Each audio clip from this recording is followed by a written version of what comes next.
viewed this as the last mitigation if we follow like all of these little mitigations along, and I was actually treating this as, you know, potentially the unmitigated extreme at that point, because you can follow all the series of mitigations. But I'm aware that if we push down, right, the next kind of key level, there's a general area here, right? We can see that price came in and then had that push up. Yes, it's had a slight mitigation here, but whatever. Happy to look for longs from here. And then that ended up, you know, eventually failing. Okay, well, this is the next zone. It's right at the bottom. It has had a slight mitigation. Like if you look back at all my markups then, I'm pretty sure I talk about that in the text bubbles I had.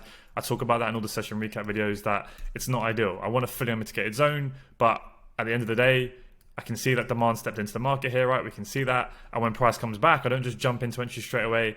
I look to see, you know, is the M15 starting to shift bullish? Okay, fine, right? Let the market to the right tell you what it wants to react from, right? We can understand that there may be orders from within here. It's not the best zone in the world. It does have a slight mitigation, but we can be aware of it and draw it out. And then what I care more about is how does price react when it gets it? Let the market tell me. I don't have to second guess. I'm not just whacking a risk entry on this zone. I'm looking to see, okay, do we get those reactions? Fine, then I'll trade from it, right? So in terms of defining whether a zone is mitigated or not, we can mechanically do that. The trickier bit is whether or not you want to trade from it. So typically we will say that we only trade from unmitigated zones, and that is true, but it's generally like, it's a bit of a gray area, right? When price is coming back down here, I would still view this kind of in my mind as like, this is what I mean when I say an unmitigated zone, which I understand is a little bit tricky because we do have that slight mitigation here, but it's just a tap into the edge. It kind of happened just as it was created. It's not like we moved out and had a clear pullback and then went. And also it's just the very, very top of it, right? There's going to be, especially from a daily zone, which is like what, 70 pips or so. If we start pushing in and down here and M15 starts giving me bullish signs, I'll look for a quick trade to play a pullback from. Okay, so that's what I mean. It's not an exact science, but there we go. So let's talk about the M15 example, which was back in February somewhere. 16th or something, wasn't it? Somewhere around here. So have a look.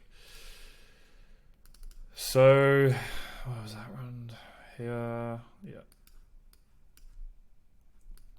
So back here, right, we have this supply, nice big supply zone, leads to that shock. It's created here. The next candle pulls back into it, mitigates it, and pushes down, right?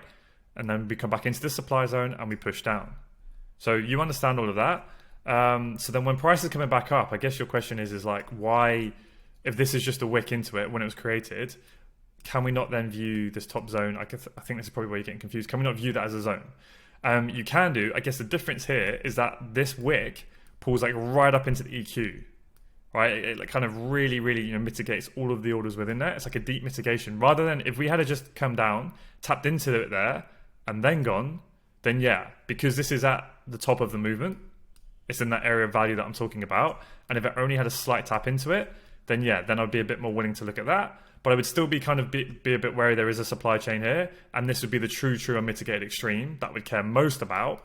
But if this only had a slight tap into it like that, and then did this, and then I would look at this as the unmitigated extreme.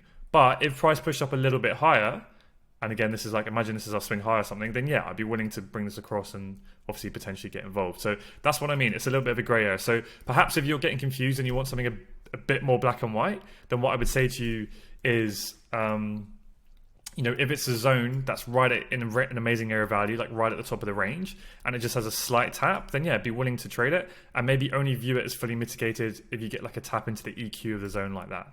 But yeah, don't get too caught up on it. I think maybe you're trying to overthink this element a bit too much because it's not an exact science.